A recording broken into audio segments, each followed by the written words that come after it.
what we presented last time was from the point of view of the most senior people who are working in this field. And I think we joined and started working in an era which is quite different from what is going on today. I think there's a lot of need for youngsters to actually express their experiences in these rural areas, to touch a chord with other juniors at their level and those who are going through their post-graduation and who are finished and who are actually thinking out of the box and thinking of doing something different to address the needs of the rural community. All of us are aware of the fact that the rural community is very poorly serviced by not just doctors, nurses, health professionals, and other any professionals, good teachers.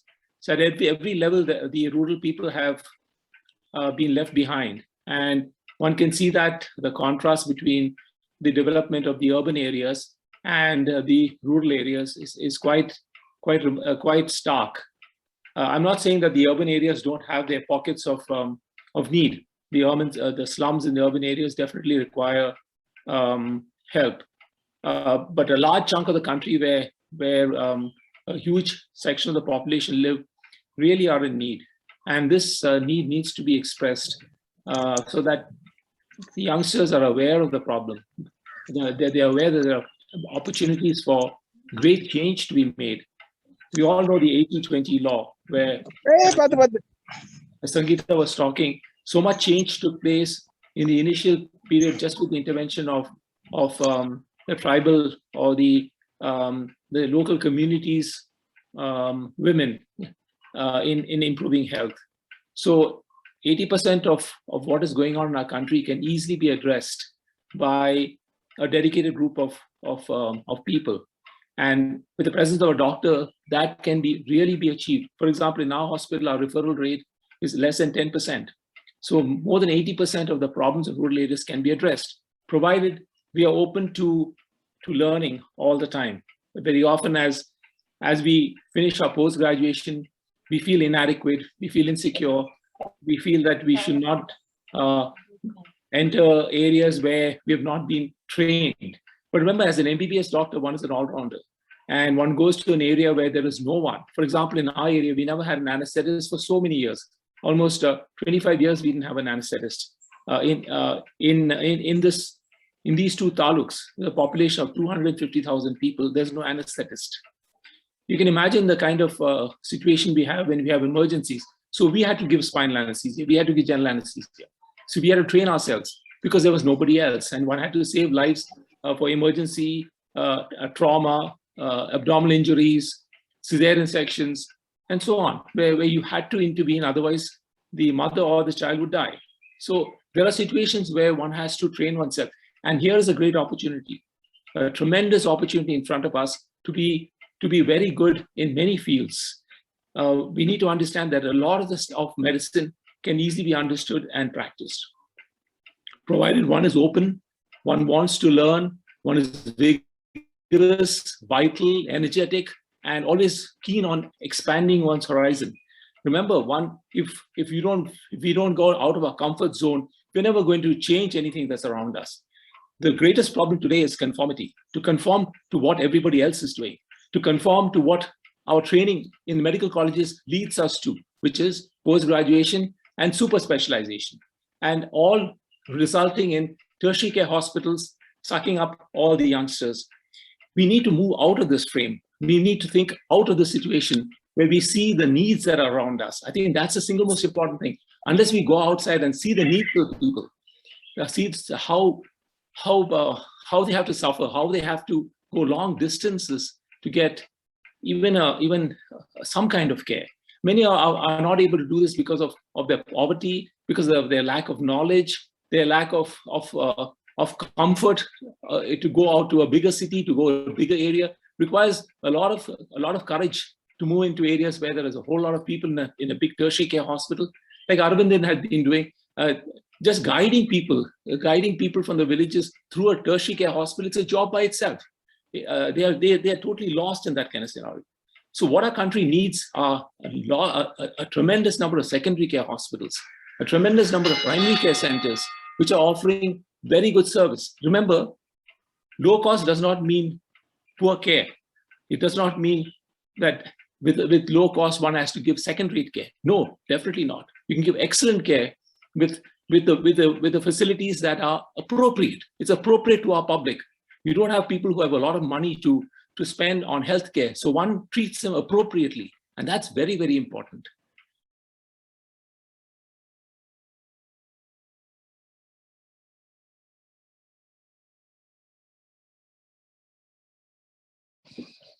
So before going into my presentation proper, I want to show you two photos. So first one is from Sithilingi, which is a place I worked in. It's in Tamil Nadu and India.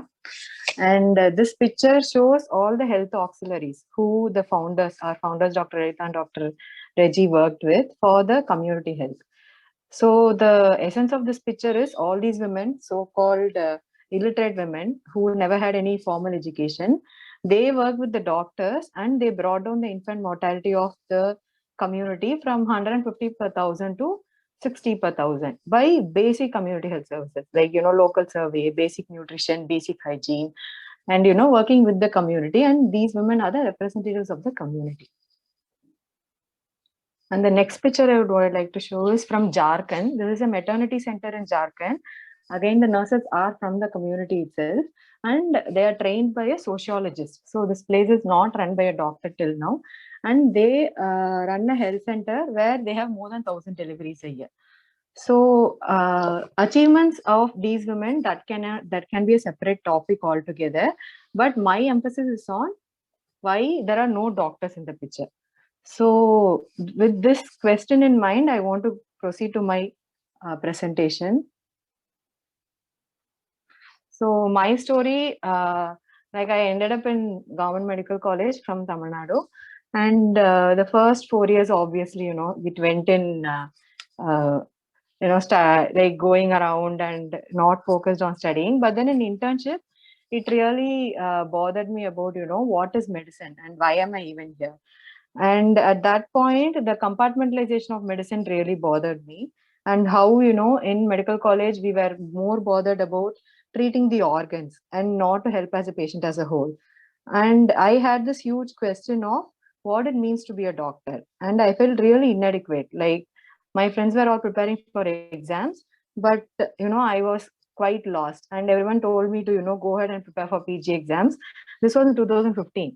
But then I realized that it is not going to matter, this whole PG exam, without realizing who I am. So when I was totally lost, I heard about Dr. Reggie and Dr. Lalita, who had started this tribal health initiative in Sithilingi. So I just ended up there without having any idea about rural experience. So when I joined, I didn't know about, healthcare, the need for healthcare services or anything like that. I went there just because, I didn't know what to do. But then the reality was far from different. What started as a, personal journey about what I am, it ended up in a different exposure to progress. Can you hear me? Yes, please. Yeah, it ended up in a different exposure to the inequity in healthcare in the country.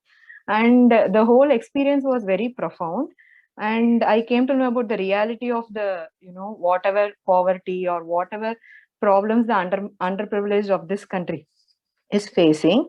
And I realized how it can be meaningful for me to be a part of, projects, be it NGO project or mission hospital or a primary care center or any government services.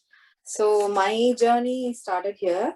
And I put this picture because, Sithilingi is right where the map is pointing, the government primary care center, Sithilingi, and tribal health initiative is also placed in the same village. And I especially chose this map because it gives the terrain. So there are some areas that are like totally left out from the mainstream, and there are lack of roads, and it is surrounded by hills. There are 16 villages inside this valley itself, and there is another valley with another 6 villages. So the, when I heard about it, it sounded really inspiring, post MBBS, it's nice to know and I can go and see, and that's all I had in mind. And Sithilingi, I'm not going to go into everything about tribal health initiative because that itself can take like another 1.5 hours. So I'll just, stick to the history and the basic things that really, influenced me. So this is the first hut that served as a hospital. Dr. Lalita and Dr. Reggie, they're an anesthetist and obstetrician couple, and they started this in 1993.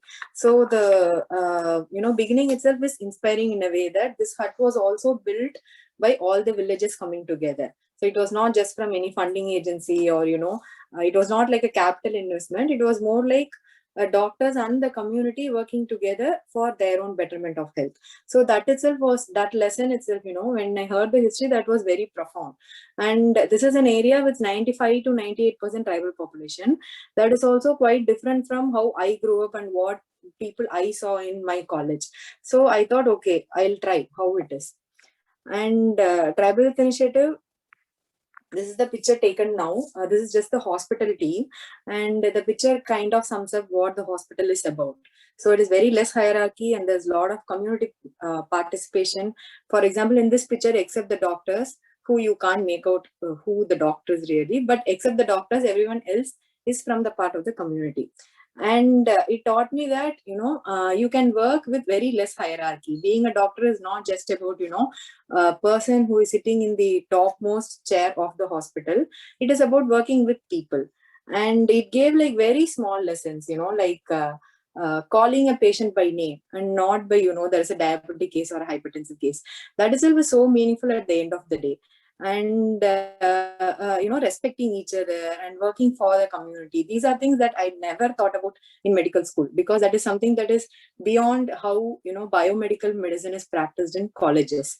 So that was my second lesson, to work with the community. And I'll just stick to the hospital now. So this is our OPD services, the first picture, and the second picture is the hospital itself. And these are all pictures from pre-COVID times. So there's no social distancing or anything. So the hospital is a 40-bedded hospital, and for 55-kilometer radius, even now, this is the only secondary care hospital. And to work without, your superiors who are, you work in department, and when you have like a medicine case, you shift them to surgery department and then forget about everything. It doesn't happen like that. So it is basically 2 or 3 consultants, and then all people called junior doctors, who are the doctors, and the entire team working together. And as a doctor, if I think about my skills like got like doubled up, or I got all the skills I have right now as a doctor from that place. And it is basic OPD service, basic surgery, obstetrics and community health, medicine, pediatrics, sonology, and it can extend like psychology and everything together. Due to the lack of specialists there, we become whatever that is needed. And when sitting in OPD, where people change like 5-6 buses, travel like 50 kilometers, 70 kilometers to come and see you.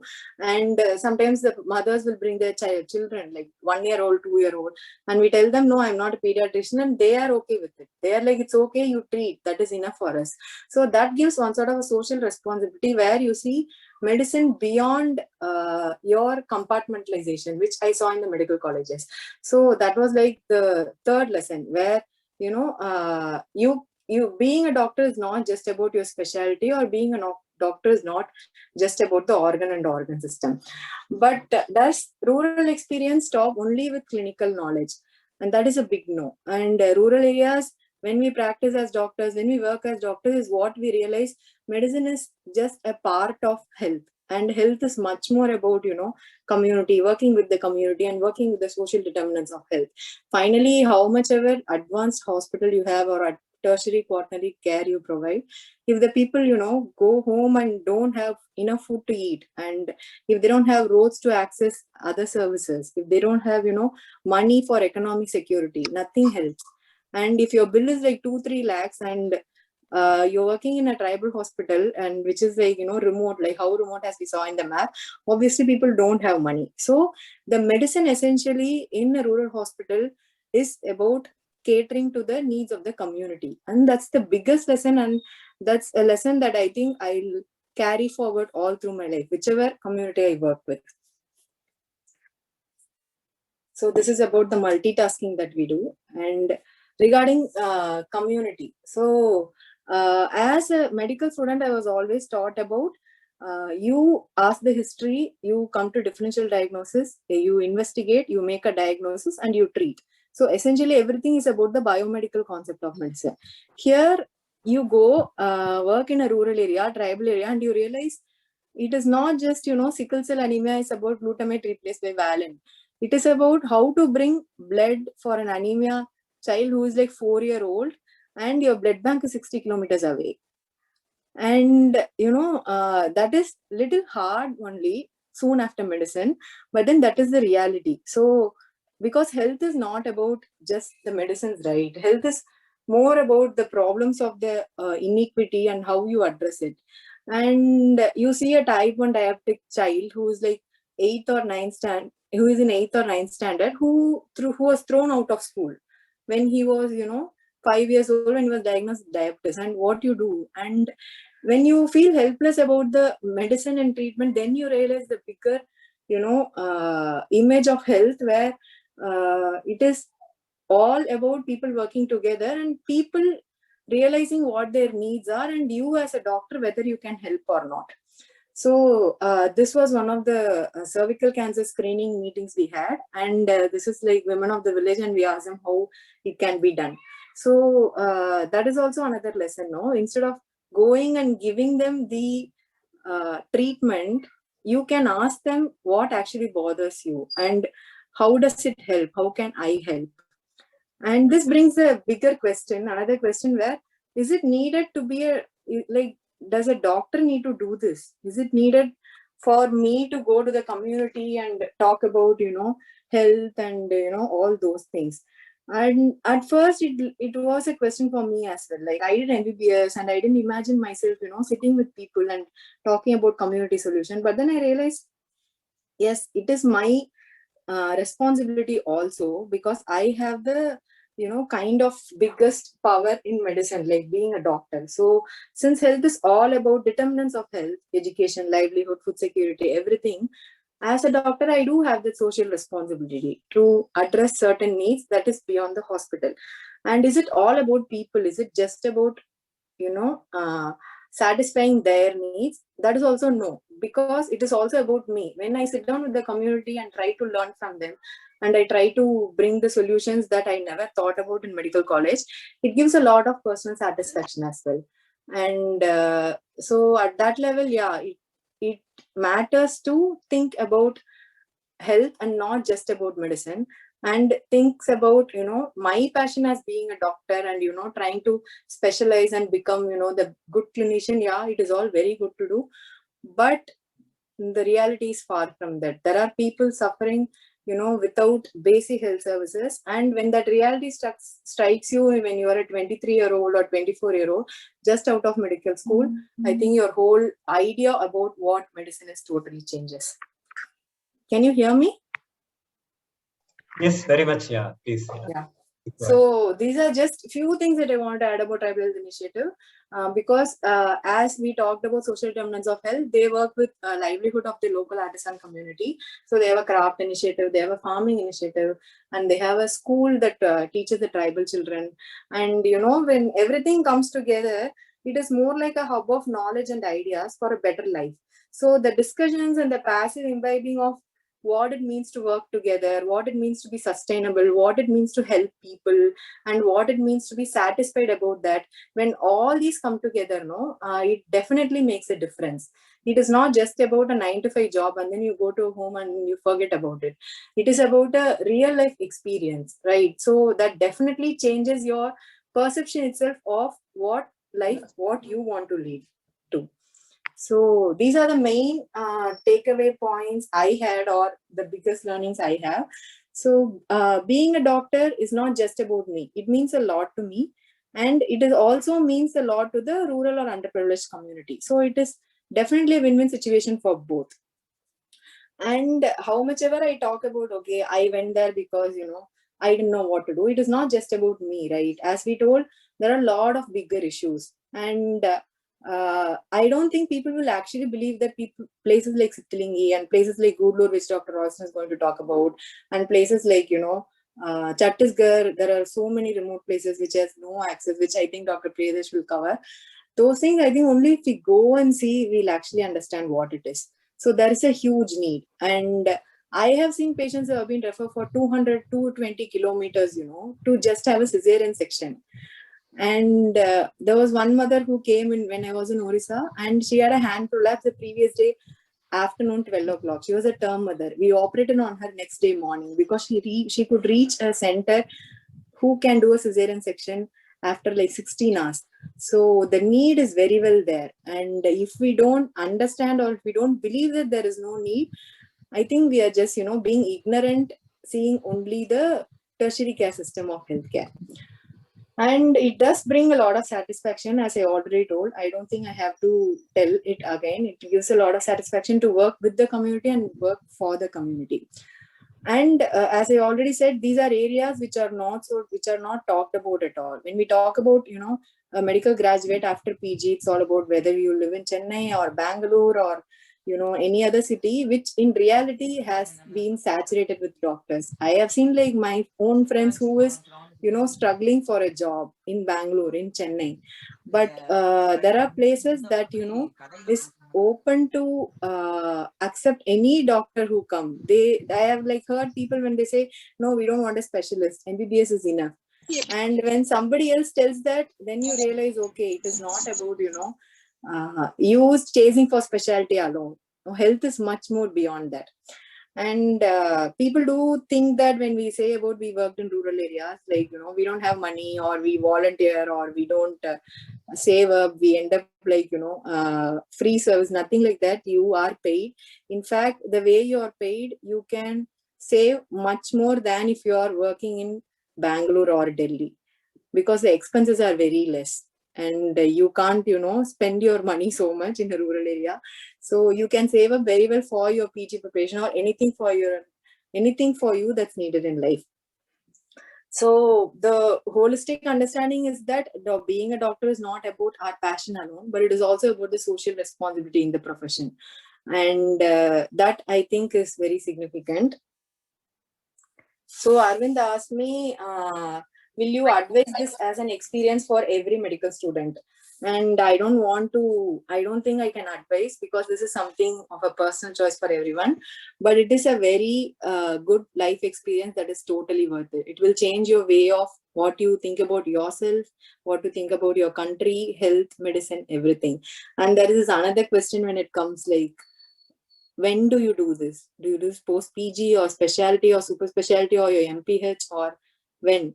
And it is always good to do it at some time than not to do it, because as we told, we also have a responsibility and we also get meaningfulness out of it. But it is definitely better if it is sooner. Since, our ideas, our commitments, our perceptions, everything changes with time, and we also kind of get stuck when time goes on.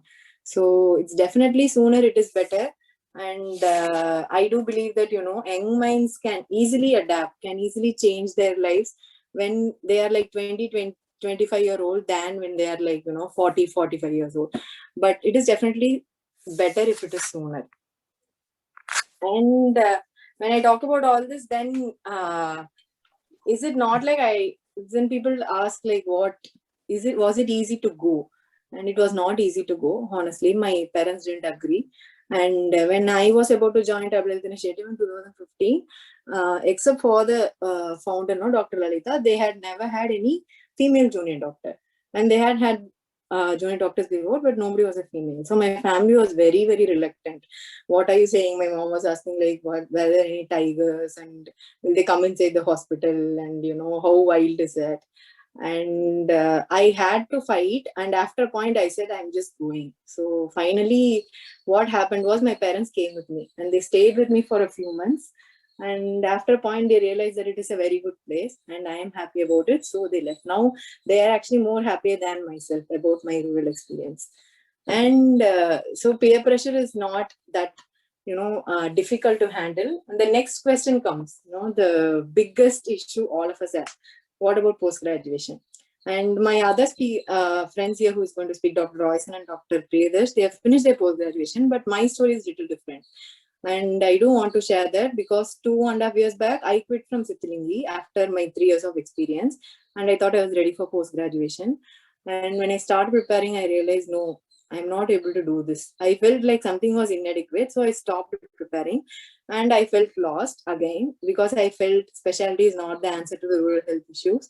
So I did a little bit of travel where I went to Orissa, I went to Jharkhand, I went to Chhattisgarh. I saw a few NGOs and I saw the bigger reality of the country. It is not just about Sithilingi. Till that point, it was all about Sithilingi and, working in that place and trying to understand what it is. After that, I realized there are millions of people in this country who are left out. And there are more than number of people who want to work for them.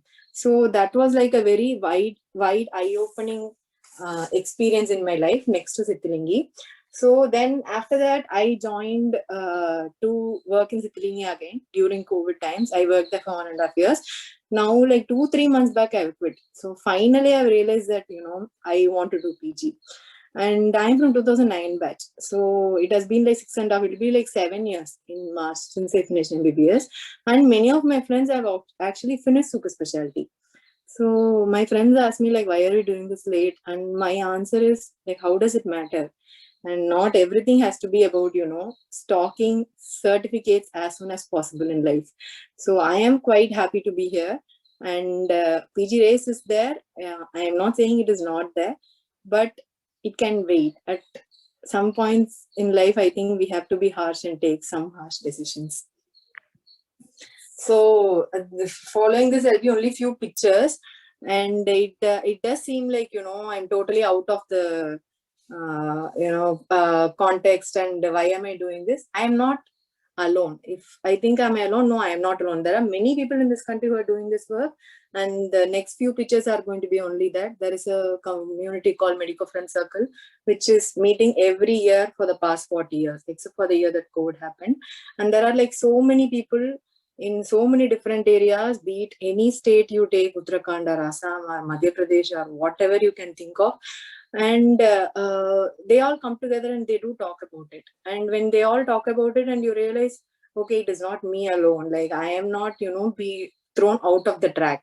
And this is a very good place to make friends, this, rural experience. And when we talk about projects like, Tribal Health Initiative or the next project that Royson will talk about in Gudlu, these are all people of, the previous generation, people who are like 60s and 50s and who have done this. And when people ask, okay, what about us? Is it possible for us to do?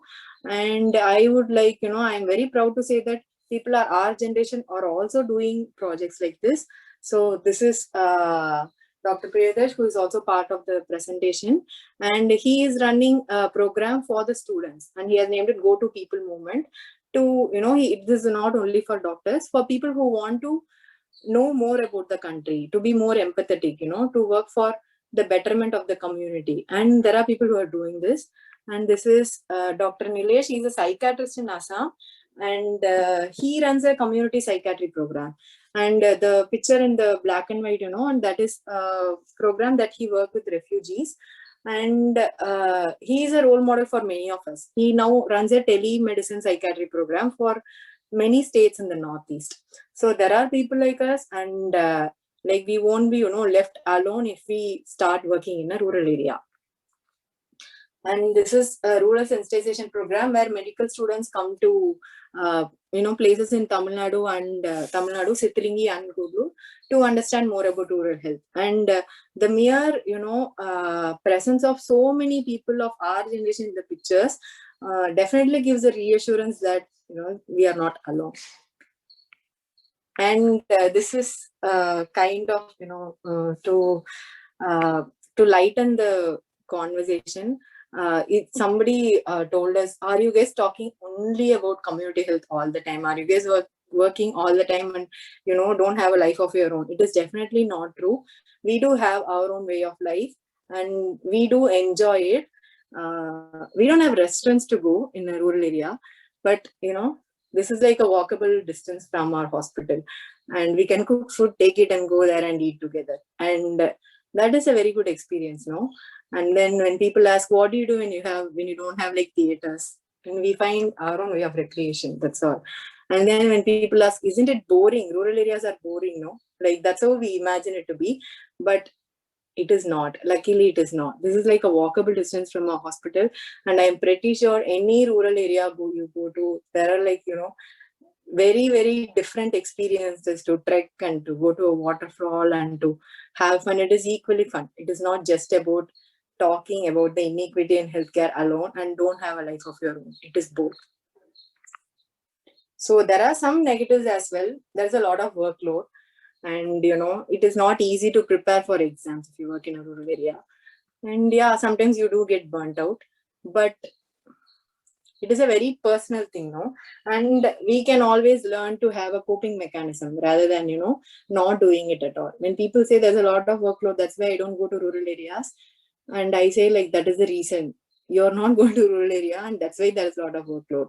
If there is a good distribution of doctors, it won't be.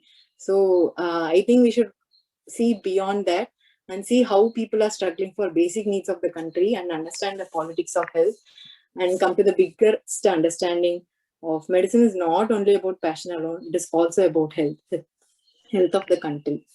So my final statement is, my rural experience is very, very meaningful. It is satisfactory, and it is a way so that we can become, you know, holistic and socially responsible doctors. Thank you. Okay, a very good evening, everybody, and thanks Arvindan and the DocNet team for this fantastic initiative and also this opportunity to share my experiences. I call it the path less taken, but I personally believe that it shouldn't be the path less taken, especially in our country. So I would begin with a short journey of my life so far, most of which you have already mentioned in the introduction. So I finished MBBS in 2015 from Johns. And then I ended up, or you know, by chance, I would say I came to Gudlur, and I stayed on for 2 years as part of my rural bond.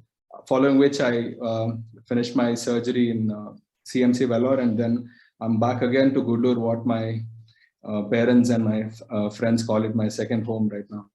So in 2015, like many of you young doctors who are in this talk, my perception of rural healthcare was very different. So in 2015, just before I could start my rural bond, so this is just after I gave my exams and doing my internship. So I really thought it was a slowdown in the career. Because the norm in medical colleges is to start going for entrance, you know, coaching classes in your third year, and then just after internship, you want to crack your NEET PG, and you know, you want to start your specialty and then subspecialty and all those things. So I really, you know, sometimes feels like, is it a slowdown in the career? And also, I thought there could be a major limitation in the resource, which could lead to improper and inadequate treatment. And of course, there wouldn't be any chances of recent advances and no cutting-edge research opportunities. And I also thought it would be a lonely, solitary life full of boredom and away from family and friends. So little did I know that my life would like really change after I, you know, landed up in a rural hospital to Gudlur. So why I said by chance is because I came to Gudlur as part of a research project, and my mentor then was very keen on me visiting Gudlur. This is an undergraduate research mentorship program. Dr. Dennis would be very much aware of it. So Dr. Ramesh was my mentor, and I was here for like 10 to 12 days, I think. And that 10 to 12 days of my stay in Gudlur, shadowing some of the doctors and seeing what happened here, along with doing some data collection, really had such humongous impact on my life. And I thought, if I didn't do the rural bond, there was a lot that I would miss out, you know, on. And then now I say I'm here by choice, because a lot of it is, you know, what happened in those 2 years. So this is our hospital, Gudlur Adivasi Hospital. It looks much better in real life. All those pictures so pretty. So when I joined here in the first year onwards, it was a spectrum of knowledge in almost all the specialties that you could think of. So as I mentioned, initially I thought it would be, you know, there's no scope for discussions and recent advances, or no medical college kind of environment. But this is how our day would look in the morning and in the afternoon. We would have like grand rounds on every day, which with full of healthy discussions and for the benefit of the patient. There was no hierarchy. There was no junior doctor, senior doctor. Everyone had their opinions because all of us had only one thing in mind, that was the benefit of the patient. So it never made me really miss that the medical college environment when we are on rounds with one of the finest clinician probably I've ever met in my life, Dr. Nandakumar Menon, who would later on go on to become the mentor of my lifetime. Of course, there was, like when I said spectrum of specialties, it would be pediatrics, it would be adult medicine, surgery, orthopedics, like you can see in this picture. There was a lot of psychiatry, and of course, obstetrics, gynecology, and community health. So in my second year, there was a lot of skill set that I acquired, as a junior doctor during my bond. So this was learning diagnostic endoscopies for upper GI endoscopies for diagnostic investigation, and some cystoscopy by the visiting urologists that we had. And this was probably the highlight of my stay here. In my second year, this was Dr. NK who let me do a subtotal gastrectomy. And remember, I was still a post-MBBS doctor.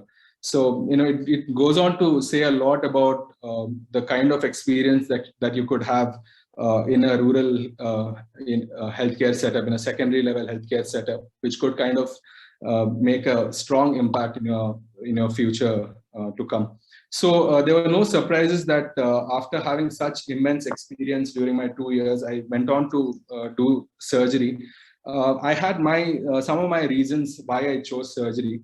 Again, a lot of young doctors here, if you're still, thinking of what specialty to choose, I would say when you spend a year or two in a secondary care hospital in a resource limited setting or in an area of need, your perception becomes a lot more clearer. So one of the reasons why I chose surgery is because I knew eventually I probably would want to come back to a secondary care hospital and work here.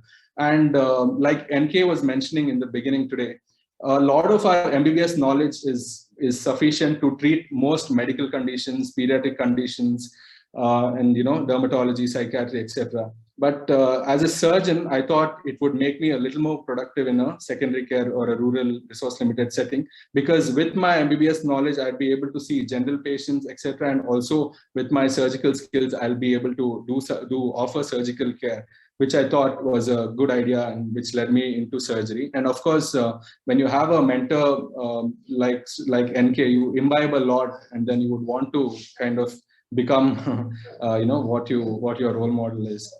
So, then after I finished my post-graduation surgery, then there was obviously a lot of opinions from a lot of people as to, where next. So the general norm after surgery is to get into the rat race and become a specialist, a super specialist as fast as possible.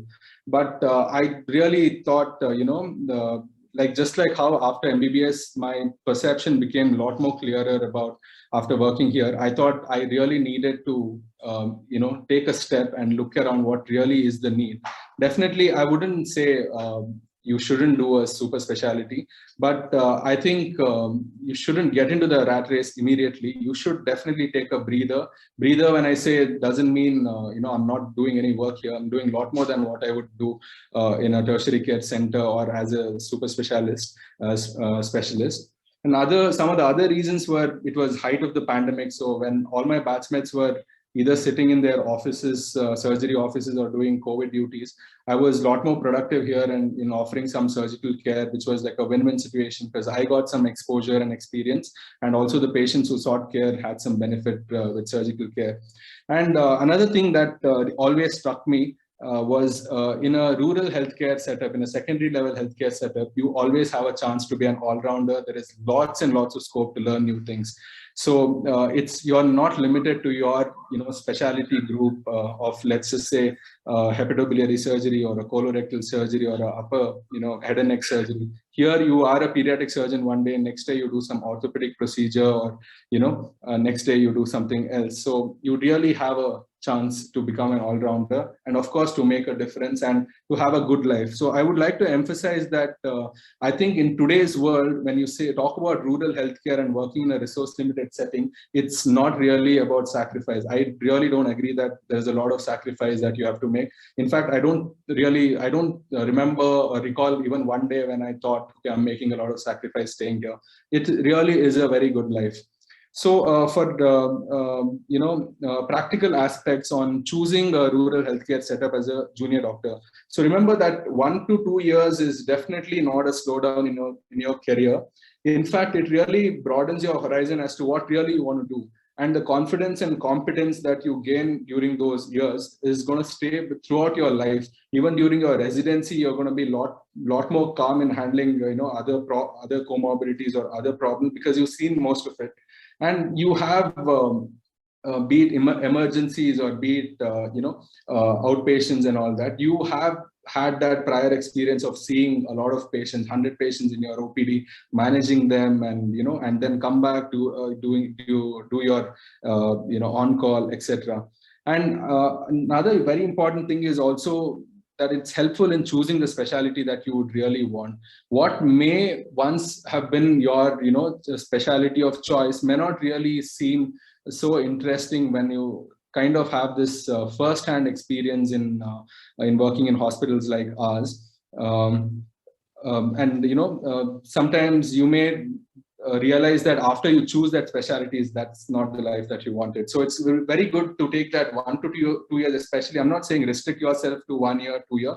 Yeah, you can, like if it's your thing, you could stay on. But I would say definitely a year or two is not a slowdown in your career. In fact, it's going to add a lot to your skill set and your experience. And of course, the work ethics is something that everyone has spoken about, that it's secondary to none, the work ethic that you will have, because you're genuinely caring and genuinely wanting to help people, which is the whole definition of you being a doctor. So that's that's like the ultimate justice that you're doing to your profession. And the last but not the least, the most important thing, I think, when you choose a rural healthcare setup, you need to have a mentor. Like I keep mentioning Dr. Nandakumar, like every time I talk about anything to do with rural healthcare, or even any surgical care, or even how to be a doctor, because you're subconsciously imbibing a lot from your mentor, and eventually that's what you kind of would want to be. So I'll be really happy if I become 50% of what is, that would be like my ultimatum in my career. So it's just to tell you all that having a mentor is very important, and choose a center where you think you'll have adequate guidance. You're not just sitting over a counter and seeing patients prescribing, but you have someone to look up to, someone you can imbibe a lot, and someone who can teach you a lot. So is rural healthcare setup really your cup of tea? I kind of agree that rural healthcare, rural life is not for everybody. But unfortunately, not many medical colleges have that as part of their curriculum at all. We were fortunate in Johns and maybe CMC Vellore, Ludhiana have a rural bond as a compulsory thing, and many other government colleges try to impose, but the whole perception is different there. There it's more of a burden. So I think unless you really go see or put yourself in that, you never know if that's what you wanted to be. Because until my final year, I never really imagined I'll be sitting in Gudlur here post MS working. But I put myself in that in that exposure, and I knew this is what really I wanted. So you may be thinking that you may have some perception about what it would be, but I think unless you really go and experience it, it's that may be your thing. So, and again, like what NK mentioned earlier, and probably the hot topic today is the postgraduate training in our country is only focused towards producing senior residents who will go on to become like the second hand or the right hand of their bosses, and try to assist for next 5 years and then climb onto the ladder and become associate profs and HODs, especially in surgical specialties. So that's so very counterproductive when you talk about producing an all-rounder who you would want to go into a rural healthcare or a resource-limited secondary care setting. In your medical colleges, for everything there is a department for you to think about. For a diabetic patient, there is one endocrinologist to think. There is an ICU as a backup. Anesthetist will do half the surgery also for you. There's so many things, in a tertiary care center. But here in a rural healthcare setup, you have to actually sometimes even make decisions for the patient. Is the patient fit for the surgery? Is the surgery fit for the patient? What complications are likely to happen? And what am I going to do if some complication happens? Do you have a blood bank? Do you have an ICU? Where is your closest referral center? There's so many things that you have to think. But unfortunately, throughout our PG, we are not taught to think like this. Barring maybe a few colleges, I would like to say CMC that way kind of stood apart because they are used to sending their graduates to mission hospitals, and a part of the training was really to how would you handle this case if you are in Gudlur, or if you are in your particular mission hospital or a secondary care hospital. So the curriculum here really has to be to produce competent and confident surgeons who could handle things independently. And another thing, again, I keep repeating all the time, is willingness to be an all-rounder. So in a rural healthcare setup, you want to be more productive and you want to be, doing multiple tasks, barring, regardless of what specialty you're from. So one of those things is manage patients from with different medical conditions. So because I had done my bond here and worked as a junior doctor, so now I'm it's not really a difficulty for me to see OPD with patients with who require a physician or other ailments. And other things that you would want to know and do is fracture reduction, small orthopedic procedures, definitely obstetrics and hysterectomy at least, and a lot of urological procedures, because this is what a rural surgeon ideally would require. But again, unfortunately, this is not focused at all in any of the PG training courses. So which will again, make you think, okay, am I really confident enough to go to a rural hospital and handle these things myself? So choosing a rural healthcare setup after post-graduation, definitely one of the things is to really get away from the rat race and think what's the life that you would want to lead and make a difference. And definitely you'll have a good overall general surgical experience. And when I say this, you have to choose a center, a secondary care center with obviously operation theaters and some surgical specialty surgical patients, and also an anesthetist. So if you choose a center wisely, you will definitely have a fantastic general surgical experience, and you have your chance to be an all-rounder and away from the rat race and a better life. And when I say better life, you get to wake up to a view like this, which you can never get bored of. And the view from our theater is like even better, I would say. So the next question is, what is the right age to choose rural healthcare? Again, I would like to, I think, just like Sangeeta mentioned, there is no real, age. But my opinion really is earlier the better, because you are likely to be more productive and easier to be an all-rounder. Let's say someone, wanted to come to a rural healthcare setup, but, kept studying further and became a neurosurgeon and then decided to come to a rural healthcare. And maybe, one of the patients you would see has a Colles fracture and he has to do the reduction. So he may think he's a little too overqualified, subconsciously. So earlier the better, because you are more open to learning a lot of things. This doesn't really apply to everybody, because you can, people learn even in their 60s if they are willing to learn. So, but generally, probably earlier the better. And also you are relatively fresh from your MBBS knowledge regarding the other specialties. So again, you are a lot more productive and less family responsibilities, apart from probably the question on marriage and children, etc. And of course, obviously you'll want to enjoy the rural life, like farming, climbing and trekking, etc., which you are, yeah. So like these things you are, you are likely to enjoy a lot when younger in your life than post-retirement. So the problems with probably choosing a rural life post-retirement, let's say, is like I mentioned, one is you may be too overqualified, and then it may be difficult for you to, be an all-rounder at that point.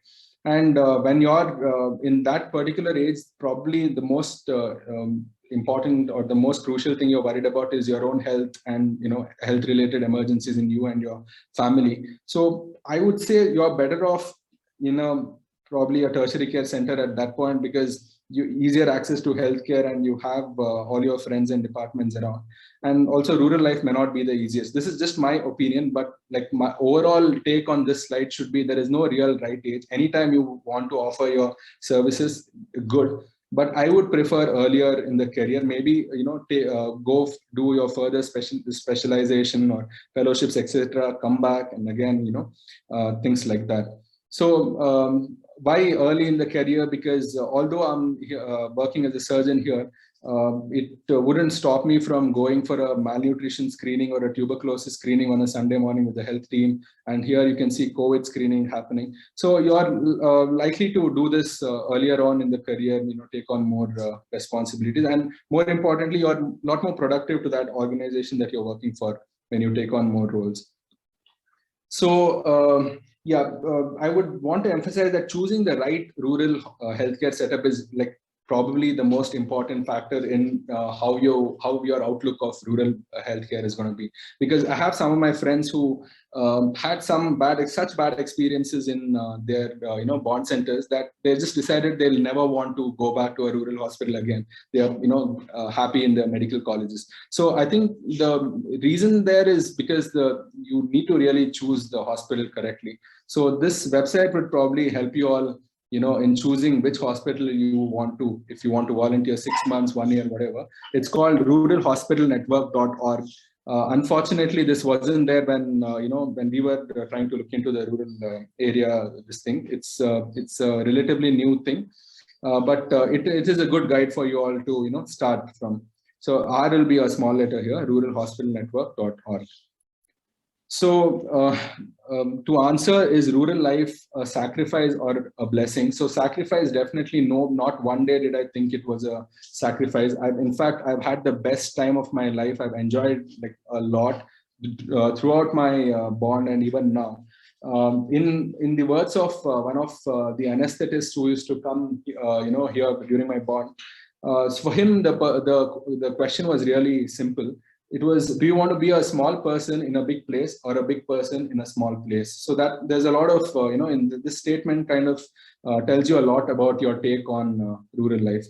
And definitely we shouldn't disregard in our age, when we're just starting our careers, you have to also look at, in terms of what's your bank balance, what's your, very soon you're going to have families, your children need schools, all that. So you can't just be like, I'm going to like sacrifice and all that. So you have to think about all that, all these aspects as well. So can you be rich is the question. It really depends on what you define rich as, because your BMW will still look cheap next to your neighbor's Ferrari car maybe. So, but the added advantage here would be the expenditure is like really minimal. You don't spend much on your travel or on your fuel like what you would spend in Bangalore or Chennai. And also, like Sangeeta mentioned, not a lot of restaurants that you'd want to eat. And of course, you'll stop pouring money into Swiggy, Zomato, and PVR and all that, which is good for you.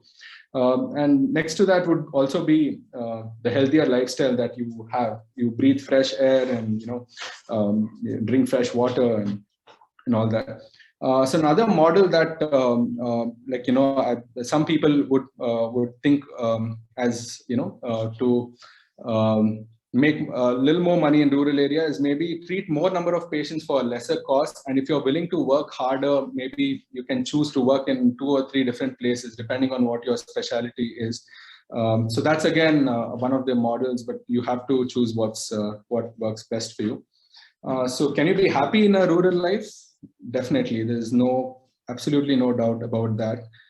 You will have to really go into that and experience and put yourself in that position to see if when you're happy in that in your life. So I would like to end with this very small story, which I tell a lot of my junior doctors and interns who used to shadow me. This is during my final year post-graduation in Vellore. I was posted in hepatobiliary surgery, and they had done liver and kidney transplant in a same patient. They had done a liver and kidney transplant. So that patient unfortunately had some complications and had to be in the ICU for almost 45 days. He had like bile leak and sepsis and all of those things. So every morning and evening there would be a multidisciplinary meeting for this one patient. So the meeting would comprise of head of hepatobiliary surgery, hepatology, nephrology, urology, ICU, and all their registrars and consultants. So about 15 to 20 doctors spending an hour in the morning, an hour in the evening, for 45 days in a row. So fortunately, 45 days later and 25 lakh rupees later, the patient recovered. But I really, it got me thinking that in our country today, where a lot of the problems are to do with something like this, tuberculosis, pneumonias, diarrheas, do we need transplant surgeons, or do we really need doctors, just doctors who can properly treat common conditions like diarrheas and pneumonias? I'm not saying, we don't need transplant surgeons, but the need of the hour in our country is still doctors who can properly treat diarrheas, pneumonias, ruptured uterus, and PPH, etc. So I would leave you with that thought. And thank you so much again for listening to me. And I hope some of your doubts, if not all, have been answered. And I'll be happy to take any question at the end of this the other talk, if you have any. Thank you so much. Thanks, Arvindan.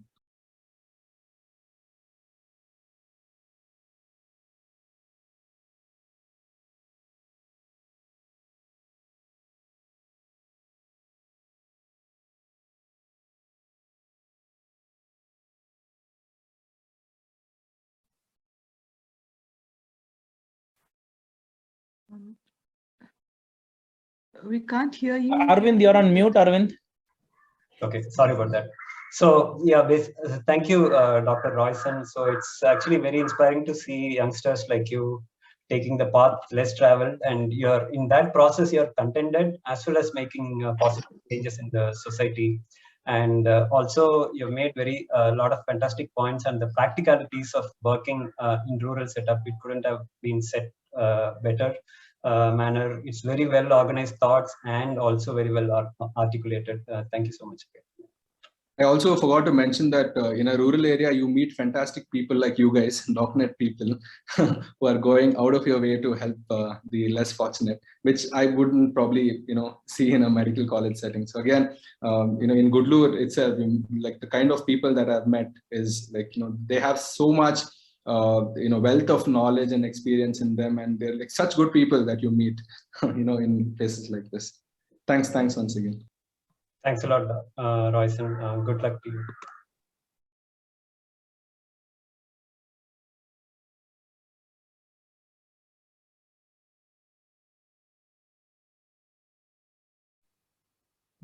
Thank you, Sangeeta, and thank you, Royson. It was so much pleasure to hear what you had to say, and then felt very good and introspected also in many things. So it's a session for us also. Thank you very much, both of you, for sharing your experience so candidly. I will just, I didn't had any PPT, or I'll just go through what exactly the journey has been for me, and also some specific questions I wanted to answer.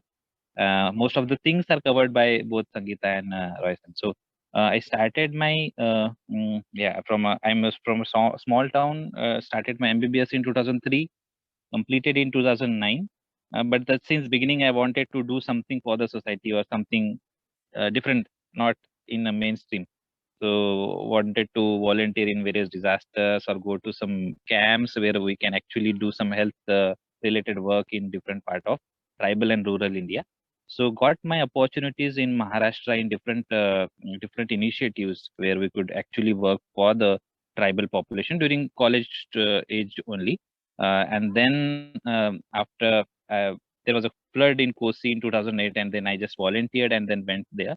and then could work there even as an intern. I was just intern, and 3 months only I did medicine, and then I went there. But in the whole 2 or 3 district in Supol, Saharsa, and Madhepura, there were very few medical doctors available actually. And then I was coordinating work with various organizations, with WHO, UNICEF, with MSF, with our the administration, and I could see the potential that okay, I can do even as an intern. I can actually make some changes at the grassroots level, and then I don't need to be big or so specialist doctor. And then before that, I was preparing for the PG as everyone do, but then after that episode working the floods, I stopped preparing for the PG. And after my completion of internship, I joined in a very tribal PHC in Maharashtra, where I used to work as a volunteer during my college days. So it is still now very ill famous for uh, malnutrition, then infant mortality, maternal mortality, and then I tried to work on it slowly and slowly. I worked there. I went there to just see what Start exactly it करता हूँ मैं. means. I just went there to see what exactly the work means in rural areas. So I went there for just 1 year, but ended up 6 years there, and did made various things apart from health, like Sangeeta explained. I could work in education of the students in nearby ashram school. I could train youths to get admission in medical courses. I could work with the villagers to have various activities regarding their agriculture, livelihood, and other things.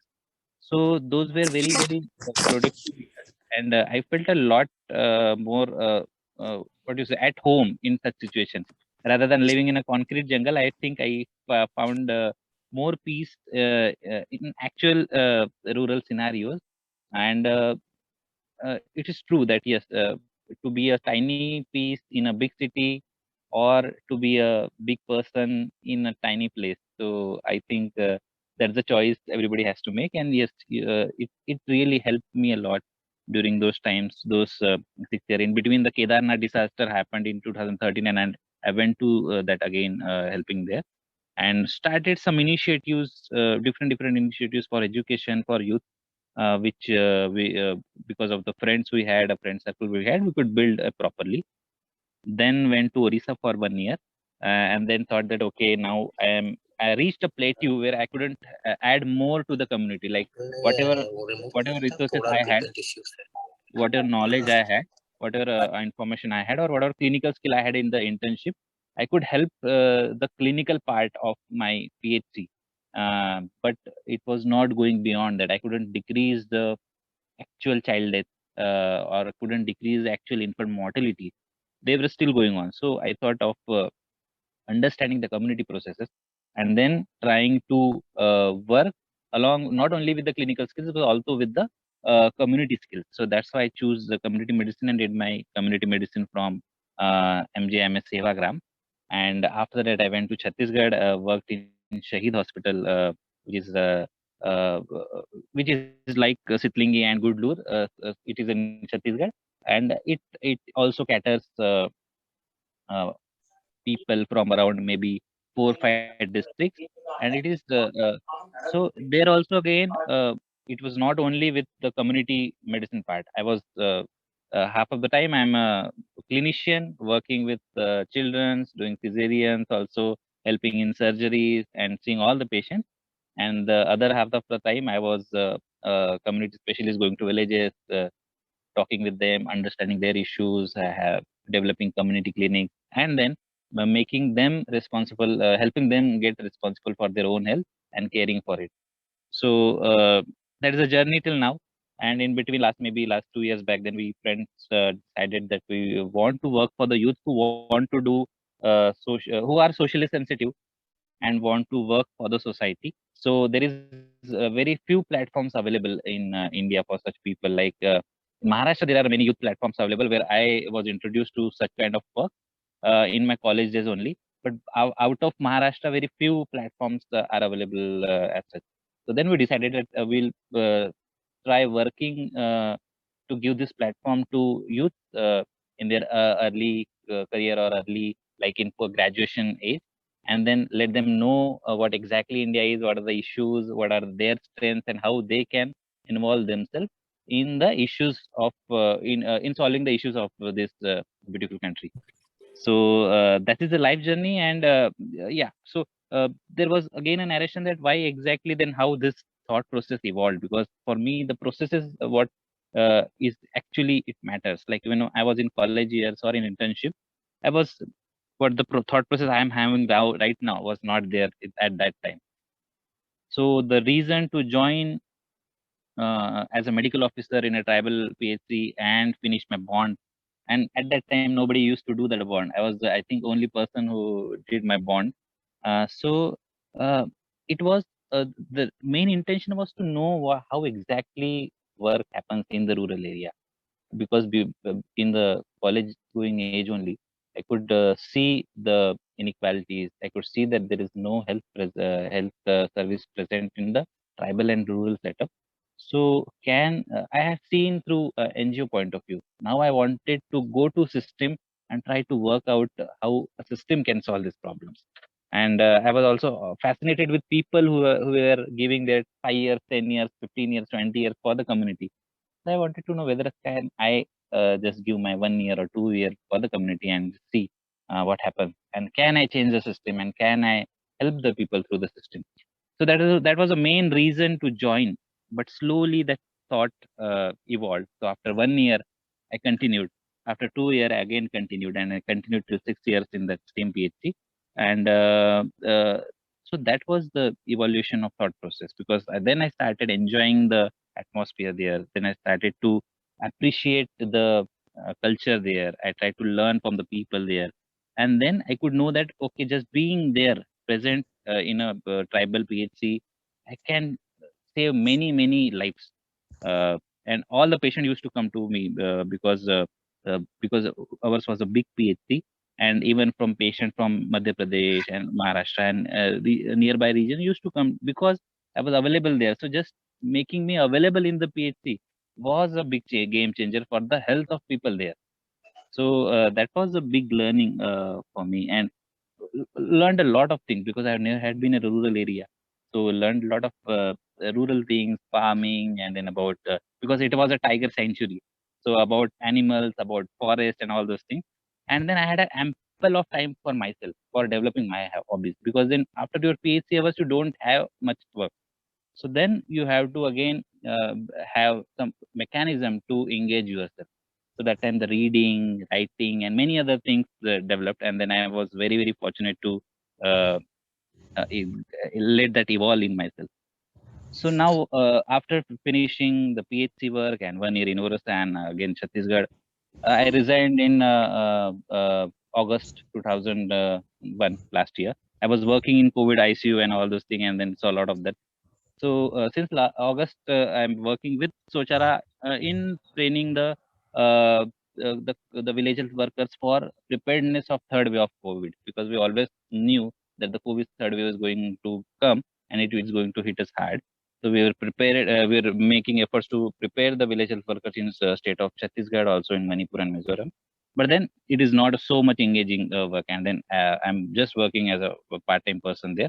But then I quit the job, and then I'm just roaming India and exploring again myself, my strength, and what exactly I can be worthy of, where exactly I can help, and where is my strength, and where exactly I can put those strengths and make a bigger difference. So, so again, but I wanted to stay in the rural area. So that evolution of thought now tells me that okay, now I little bit understand the issue more. I know that where I needed more, I should be there. Uh, it's a very this it's a very good place to find good friends, good people, and you are always with nature, and there is immense peace and happiness. Sense of achievement is very high. Paying back to the society is good, and you always feel happy and content and satisfied with yourself. So these are now my main reasons why I want to stay in the rural area and work for the not only for the health, but then definitely for the health. So these are the things. Threats, yeah, threats are there while working in the rural area. Initially, there was loneliness because in the government system, because both Sangeeta and Royson had an opportunity to work with very good people, and they could always go to them and talk and then get some advice or just somebody to listen. But I worked in a PSC where nobody was of your thought process. So there, your main problem is loneliness. You have intellectual isolation. You again feel alone many a times because then nobody is there to help you with their wisdom, their experience, and you have to figure out everything on your own. So that's a very scary thing. Yeah, there is again a PG question, because then I did my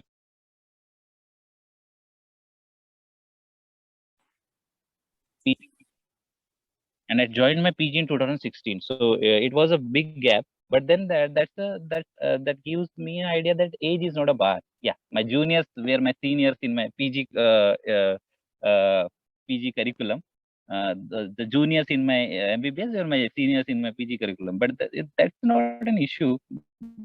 I think it's not a big problem. But then I have ample of time to really make myself feel that yes, why first question was, did I need a PG? Because I was clinically very good. I did invested very nicely in my clinical acumen during my MBBS and internship days, and I could handle many patients properly in my primary setup. So the question first was why I need to do PG, and then when it arises that I need to know more community processes, and then so that I can make a larger difference in the society, in the issues, then I decided that okay, I will do community medicine, and then I pursued for it. So that to reach that point, I took maybe 7 years.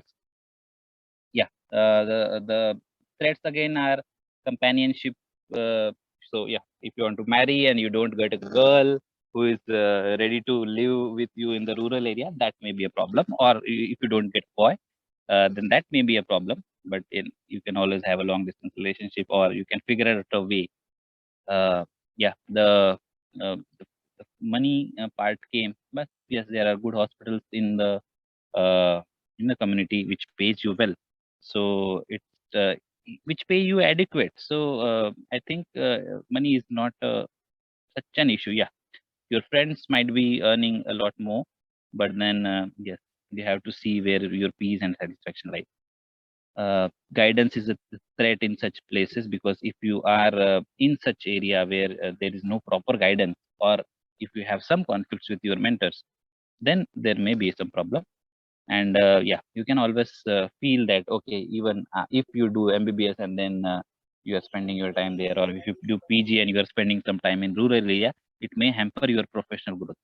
So this because there is not lot of new learnings there happening in that center. But then you can help many people. So these are the some of the threats which I felt and I experienced. But the opportunities are so many. Like I divided them into short term opportunities and long term. So in short term opportunities, if after MBBS you give 1 or 2 years to such rural area, uh, if after your MBBS you give 1 or 2 years to such rural area or some rural hospital, then you become a complete doctor. You become totally MBBS master, Bachelor of Medicine and Bachelor of Surgery. Yeah. So because you get to know lot of things, you tackle every age group patient. You tackle age patient from every field. Like you see children, you see mothers, you do deliveries. You can also assist in cesareans or do cesareans. You can learn some new surgery skills. You can be orthopedician, everything, because there are so less people, and you have to be all rounder. And yes, you are officially allowed because you are an MBBS graduate, and you can do all things because those are taught in your curriculum. So it makes you a complete doctor, at least at an MBBS level, and then you can decide that what exactly more skill I wanted, and then for what more skills I want to do post graduation. Then you can pursue those things. It gives you direction about your PG, because many times any good department in your college, then we start liking that branch. If surgery people allows me to come in OT, I will start liking surgery. If medicine people are good, then I will go with, I will think that, okay, medicine is good for me. So many times there is an infatuation about the PG decision.